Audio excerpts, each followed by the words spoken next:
பெரிய அலை வந்து நம்மளை வந்து அந்த வேகமாக வர்ற போட்ஸில் வந்து நம்மளை கீழே தள்ளி விட்டுரும். தள்ளி விட்டுட்டு ரிவர்ஸில் போகும்போது அந்த கடல் வந்து ஆட்களை இழுத்துட்டு போயிடும்.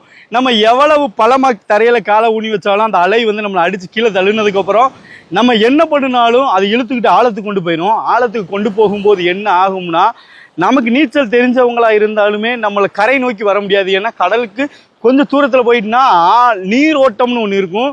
நீங்கள் குளத்தில் நினைக்கிற மாதிரி மற்ற இடங்களில் உள்ள மாதிரி இல்லாமல் கடலில் எப்பவுமே நீரோட்டம் இருக்கும். அந்த நீரோட்டம் நம்மளை இன்னும் ஆழத்துக்கு தான் கொண்டு போகும். ரொம்பவே அனுபவமான நீச்சல்காரங்கன்னா அந்த நீரோட்டத்தை எதிர்த்து நீஞ்சி கரை ஒதுங்கி வந்துடலாம். அதே அனுபவம் இல்லாதவங்க அவங்க நீஞ்சாலுமே அவங்களை இன்னும் ஆழத்துக்கு கொண்டு போகும்போது அவங்க பயத்திலேயே நீச்சல் தெரிஞ்சவங்க கூட கடலுக்குள்ள மூழ்கிறதுக்கு நிறைய வாய்ப்புகள் இருக்குது.